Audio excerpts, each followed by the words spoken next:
प्यारे बच्चों, हिंदी की कक्षा 8 में आप सभी का बहुत बहुत स्वागत है। बच्चों, आप सभी ने आकाश में पक्षियों को उड़ते हुए तो देखा ही होगा। क्या आपने कभी सोचा है कि यह पक्षी हमेशा उड़ते ही रहते हैं? क्या ये कभी आराम नहीं करते? क्या ये कभी थकते नहीं हैं या ये ठहरते नहीं हैं? बच्चों, पक्षी भी थकते हैं, वे ठहरते भी हैं और आराम भी करते हैं, लेकिन बच्चों इनका हौसला कभी नहीं थकता। मतलब ये जीवन से कभी भी हार नहीं मानते। तो बच्चों, आज की इस कक्षा में हम बात करेंगे पक्षियों की, उनके हौसलों की, उनके बनते बिगड़ते घोंसलों की तथा उनके द्वारा किए जाने वाले नित नए निर्माण की और मनुष्य को इससे मिलने वाली प्रेरणा की। तो बच्चों, आज की इस कक्षा में हम पढ़ेंगे अपनी पाठ्य पुस्तक मंजरी का पाठ 18, जिसका शीर्षक है नीड़ का निर्माण फिर।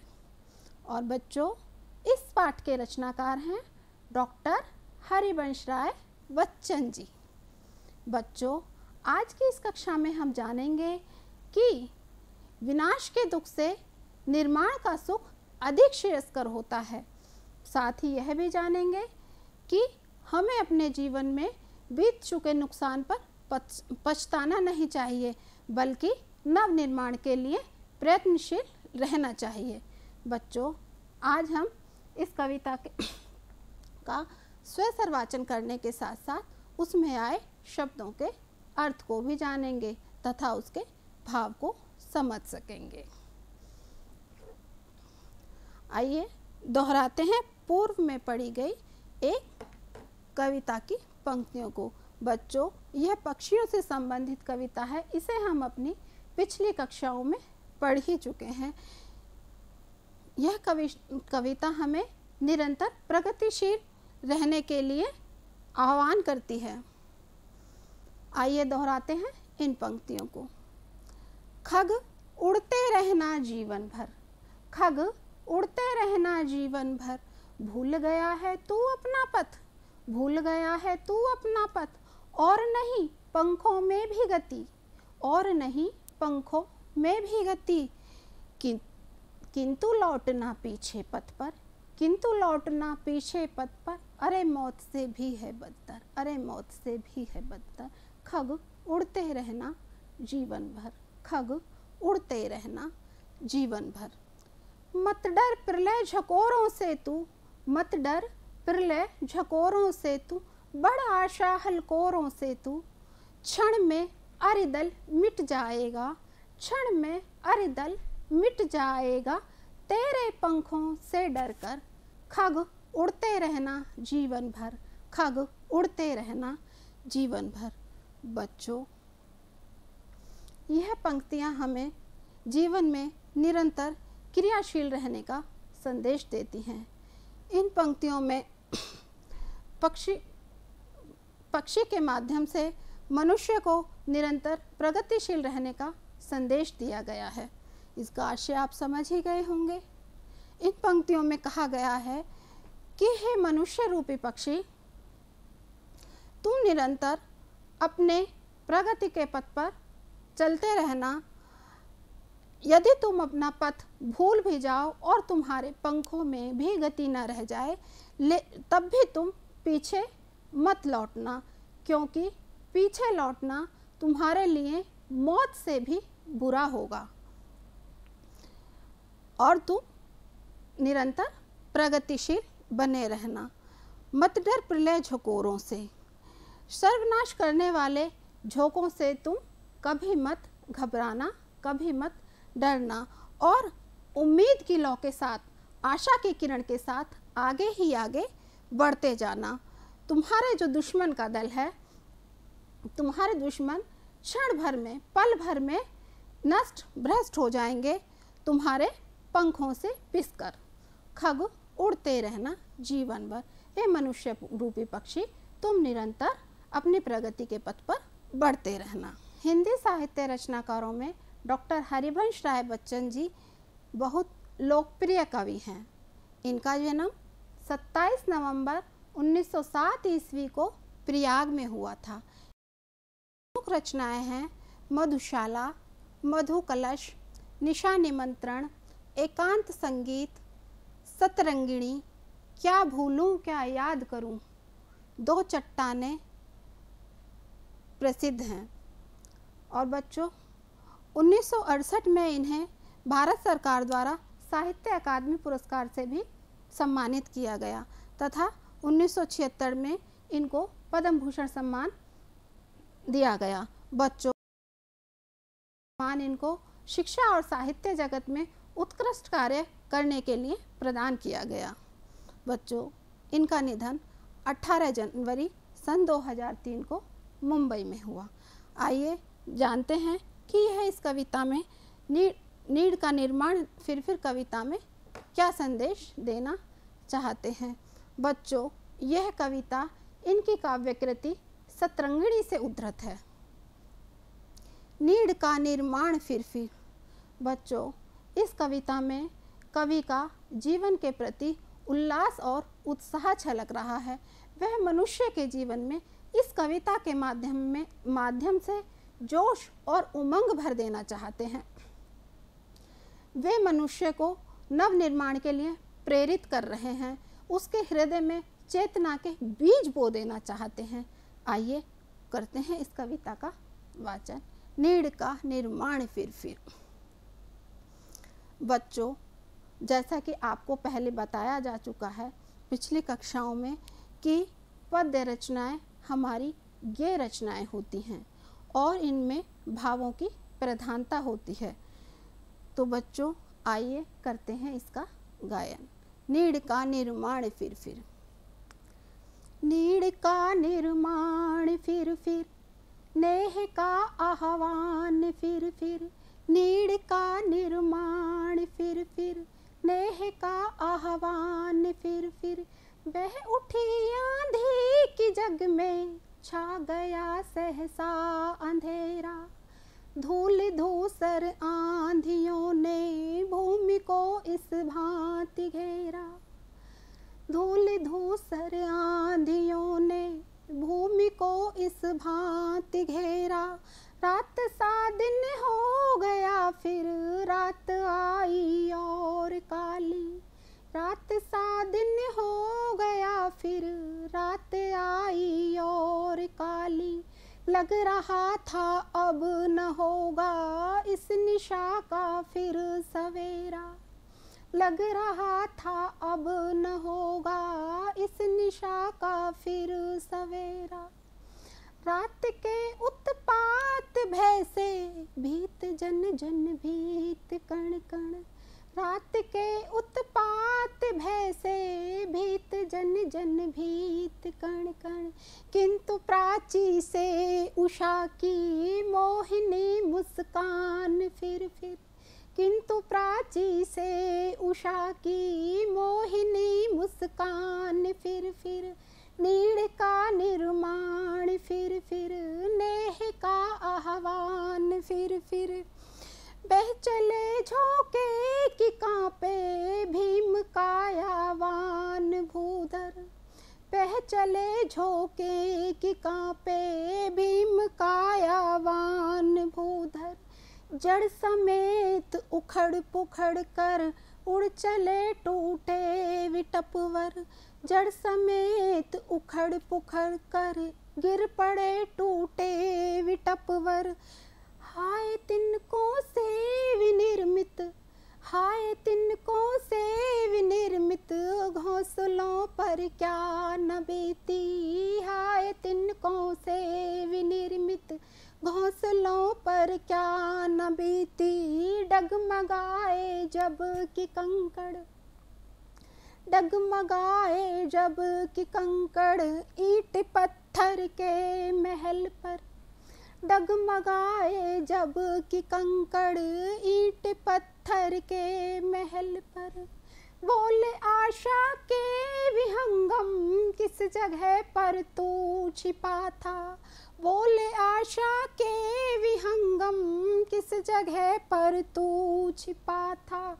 जो गगन पर चढ़ उठाता, जो गगन पर चढ़ उठाता गर्व से निज वक्ष, फिर नीड़ का निर्माण, फिर नेह का आह्वान, फिर नीड़ का निर्माण, फिर नेह का आह्वान, फिर।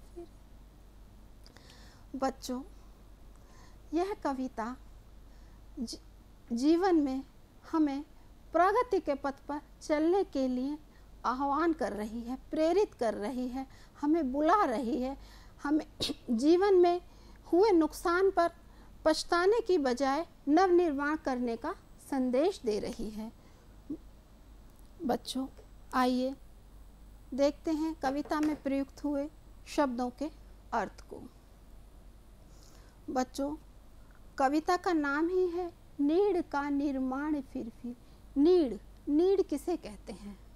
नीड़ का अर्थ होता है घोंसला, चिड़ियों का घर। निर्माण करना, रचना करना, बनाना किसी चीज़ को। जैसे चिड़िया अपना घोंसला बनाती हैं, मनुष्य अपना घर बनाते हैं ना। आप भी अपने लिए कभी कभी छोटी छोटी खिलौनों का निर्माण करते हैं। कुछ बच्चे 4 पंक्तियाँ लिख के कविता का निर्माण करते हैं। नीड़ मतलब किसी नई चीज़ का रचना करना। नेह मतलब स्नेह, प्रेम। आह्वान करना, बुलाना, आमंत्रण देना, किसी चीज़ के लिए उकसाना। धूलि धूसर मतलब धूल से भरा हुआ। भांति का अर्थ होता है बच्चों प्रकार। निशा शब्द का प्रयोग कविता में हुआ है। निशा का अर्थ है रात्रि। उत्पात मतलब उपद्रव या अशुभ सूचक। भीत कहते हैं ना कि वह भयभीत हो गया, ये वही भीत है, भयभीत वाला भीत, भयभीत, डरा हुआ, भयभीत। उषा मतलब अरुणोदय की लाली। प्रभात। विटप मतलब पेड़, वृक्ष। प्राची कहते हैं बच्चों पूर्व दिशा को, वह दिशा जिसमें सूर्य उदय होता है। विनिर्मित करना किसी चीज़ को फिर से बनाना या निर्माण करना। निर्माण किया हुआ। विनिर्मित का अर्थ है निर्माण किया हुआ। डगमगाए मतलब हिल गए। डगमगाए, जैसे कभी भूकंप आता है, आपने देखा होगा, है ना। तो भूकंप आता है तो क्या होता है, पृथ्वी थोड़ी देर के लिए, कुछ समय के लिए, सेकंड भर के लिए या मिनट के लिए हिल जाती है। तो वो क्या होती है, डगमगा जाती है। अपनी जगह से हिल जाना किसी वस्तु का, उसको कहते हैं डगमगाना, हिल जाना। विहंगम, बच्चों पक्षी को विहंगम भी कहा जाता है। विहंगम का अर्थ है पक्षी। वक्ष कहते हैं सीना, छाती को। भीम का अर्थ तो आप जानते ही हैं, है ना।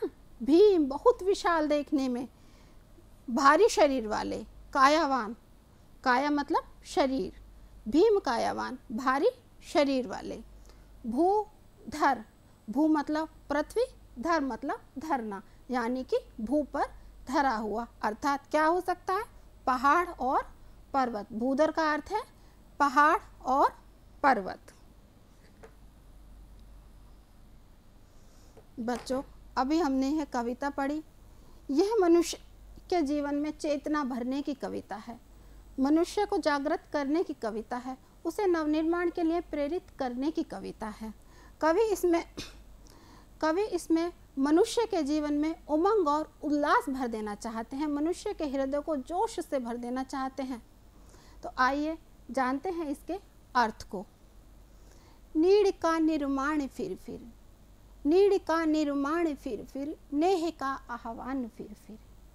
बह उठी आंधी की जग में, छा गया सहसा अंधेरा। धूल धूसर बादलों ने भूमि को इस भांति घेरा। धूल धूसर बादलों ने भूमि को इस भांति घेरा। रात सा दिन हो गया, रात सा दिन हो गया, फिर रात आई और काली। बच्चों, कभी कभी आंधी आती है, तूफान आता है, आपने देखा होगा कि दिन में भी अंधेरा छा जाता है, हो जाता है ना ऐसा, है ना। और क्या होता है, आंधी में बहुत तेज़ धूल उड़ती है और हम सब क्या करते हैं, अपने खिड़की दरवाजे बंद कर लेते हैं, है ना, कि धूल ज़्यादा अंदर ना आए। तो इसी प्रकार का दृश्य कवि ने इसमें लिया है कविता में। रात सा दिन हो गया, फिर रात आई और काली, लग रहा था अब न होगा इस निशा का फिर सवेरा, लग रहा था अब न होगा इस निशा का फिर सवेरा। बच्चों, यहाँ निशा का अर्थ कवि ने मनुष्य के जीवन में आने वाले दुखों से लिया है। आता है ना, कभी कभी हमारे जीवन में भी ऐसा समय आता है कि हम निराश हताश हो जाते हैं और सोचते हैं कि अब कुछ नहीं हो सकता इसका, और हम उस पर विचार करने लगते हैं कि अब करें तो क्या करें। कवि ने ऐसी ही परिस्थितियों से हमें उभारने की बात की है और प्रगति के पथ पर चलने के लिए अग्रसर रहने की बात की है। बच्चों, प्रस्तुत पंक्तियाँ हमारी हिंदी की पाठ्य पुस्तक मंजरी की नीड़ का निर्माण फिर कविता से उद्धृत हैं। इसके रचयिता डॉक्टर हरिवंश राय बच्चन जी हैं। बच्चों, प्रस्तुत पदखंड में कवि मनुष्य को पक्षी का प्रतीक मानते हुए कहते हैं कि मनुष्य रूपी चिड़िया को सदैव अपने जीवन रूपी नीड़ का निर्माण करते रहना चाहिए। अर्थात, हे पक्षी, अपने नष्ट हुए घोंसले का तू फिर से निर्माण कर और अपने मीठे स्वर से संसार में फिर से प्रेम और स्नेह भर दे। आकाश में आंधी के उठने से अचानक अंधेरा हो गया है, आकाश में आंधी के उठने से अचानक अंधेरा छा गया है। धूल भरे बादलों ने, आंधी में एकदम से धूल धूल भरी सी हो जाती है ना, चारों तरफ वातावरण धूल में हो जाता है, और धूल भरे बादलों ने पृथ्वी को इस प्रकार घेर लिया है कि दिन में ही रात के समान नजर आने लगा है। होता है ना बच्चों, कभी कभी ऐसा कि एकदम काली घटा हो जाती है और दिन में हमें रात जैसा लगने लगता है, रात के समान अंधकार युक्त हो गया है। और यह रात आने वाली सामान्य रातों से भी और ज़्यादा काली है, और ज़्यादा काली लगने लगी है। ऐसा प्रतीत होने लगा है कि इस रात्रि का अब कभी सवेरा नहीं होगा। कवि कह रहे हैं कि यह रात इतनी काली है, ऐसा लग रहा है इसकी कालिमा से कि अब इस रात का कभी सवेरा नहीं होगा। आगे क्या कहते हैं कवि, आइए देखते हैं। रात के उत्पात भय से, रात के उत्पात भय से भीत जन जन भीत कण कण, रात के उत्पात भय से भीत जन जन भीत कण कण, किंतु प्राची से उषा की, किंतु प्राची से उषा की, मोहिनी मुस्कान फिर। बच्चों, रात कितनी भी काली हो लेकिन उसके बाद सवेरा होता है ना, उजाला आ जाता है ना, रात चली जाती है। किंतु प्राची से उषा की, मोहिनी मुस्कान फिर, नीड़ का निर्माण फिर, नेह का आह्वान फिर। बह चले झोंके की कांपे, बह चले झोंके की कांपे, भीम कायावान भूधर, बह चले झोंके की कांपे, भीम कायावान भूधर, जड़ समेत उखड़ पुखड़ कर, जड़ समेत उखड़ पुखड़ कर, गिर पड़े टूटे विटपवर। प्रस्तुत पदखंड में कवि कहते हैं, इस रात्रि में भयंकर तूफान के आने से प्रत्येक व्यक्ति और जीव जगत भयभीत हो गया है, किंतु पूर्व दिशा में सूर्य की किरण के आने से, अरुणोदय की लाली के आने से अंधकार दूर हो गया है और फिर से मनुष्य निराश ना हो, और मनुष्य तू इस अंधेरे से, इस आंधी से निराश ना हो और स्नेह से युक्त होकर फिर से अपने नए सृजन कार्य में व्यस्त हो जा।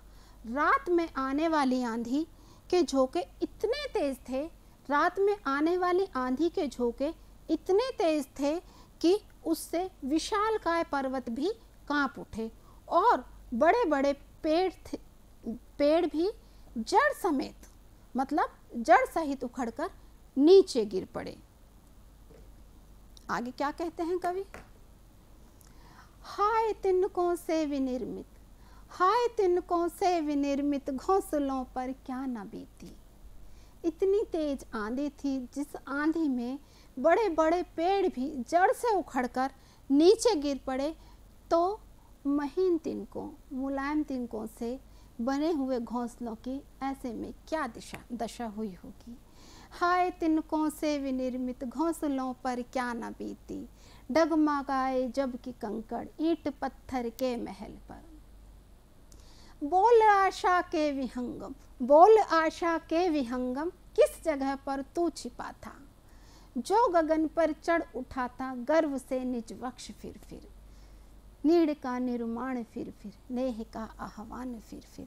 कवि कहते हैं कि तेज आंधी के झोंकों के चलने से विशाल आकार वाले पर्वत भी कांपने लगते हैं, बड़े बड़े पेड़ भी जड़ सहित उखड़कर नीचे गिर जाते हैं। तब ऐसे में तिनकों से बने घोंसलों की क्या स्थिति हुई होगी। बोल आशा रूपी पक्षी, हे आशा रूपी पक्षी, तू बता कि तू अब तक कहाँ छिपा था, जो आकाश पर चढ़कर गर्व से बार बार अपना सीना तानता रहा और फिर से घोंसले के निर्माण में व्यस्त होकर प्रेम और स्नेह को निमंत्रण देकर अपने सृजन कार्य में लग जाता है। बच्चों,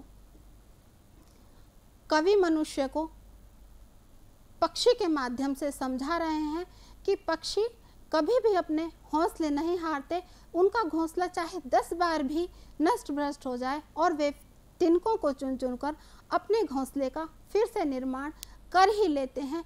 इसी प्रकार तुम भी अपने जीवन में आने वाली बड़ी से बड़ी बाधा से मत घबराओ और पक्षियों को देखकर उनसे प्रेरणा लेकर उनकी भांति अपने निर्माण कार्य में फिर से जुट जाओ।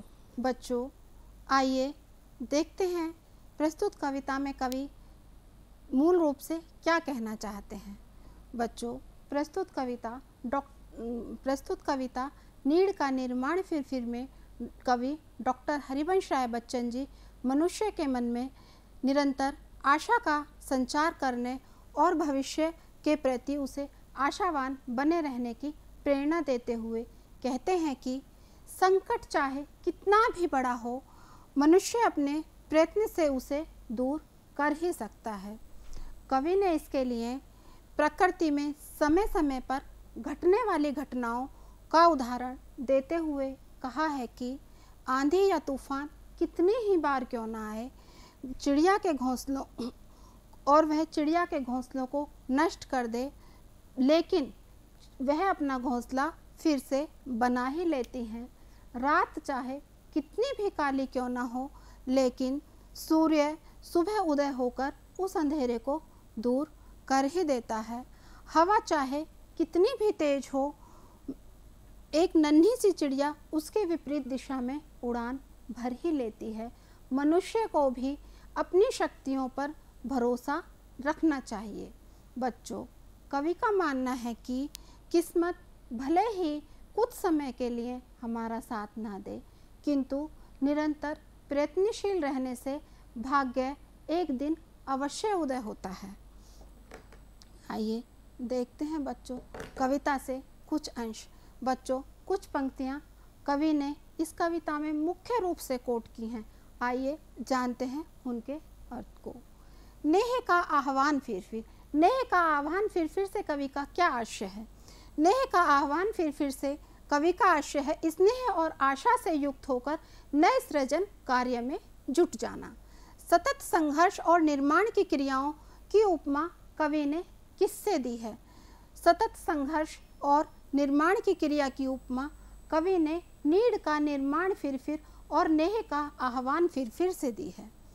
रात सा दिन हो गया, रात सा दिन हो गया, फिर रात आई और काली से क्या अर्थ है। धूल युक्त बादलों ने धरती को इस प्रकार घेर लिया कि मानो दिन में रात जैसा हो गया और रात का अंधकार और भी अधिक बढ़ गया। जैसे आने वाली रात होती है वो काली होती है, लेकिन यह रात, यह जो दिन में रात हुई है, ये अन्य रातों से अधिक काली है। बोल आशा के विहंगम, किस जगह पर तू छिपा था।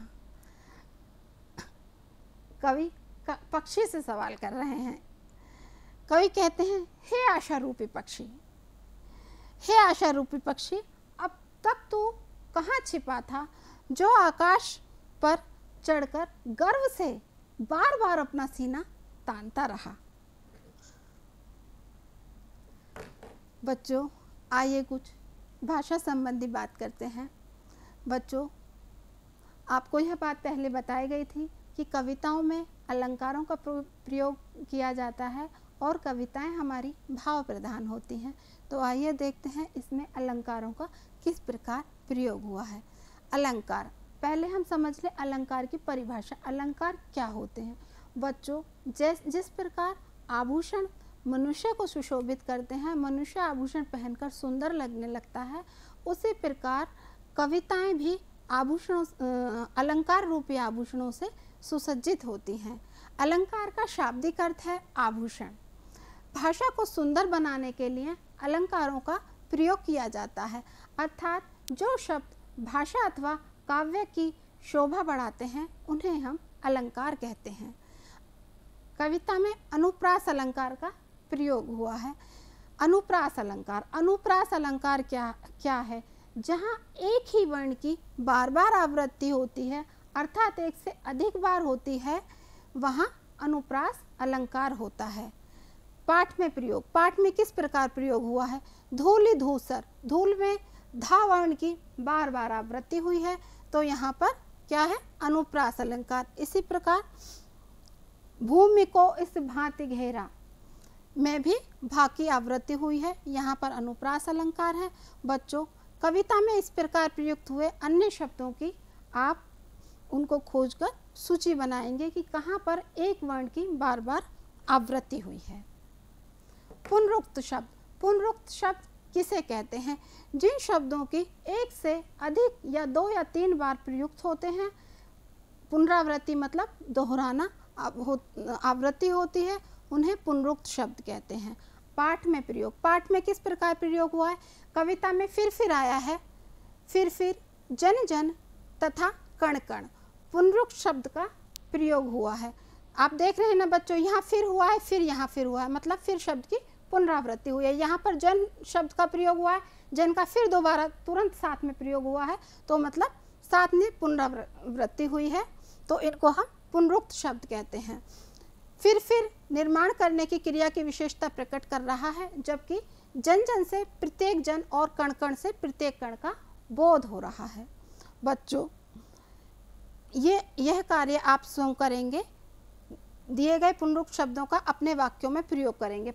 ये दिए गए शब्द हैं घर घर, क्षण क्षण, धीरे धीरे, भाई भाई।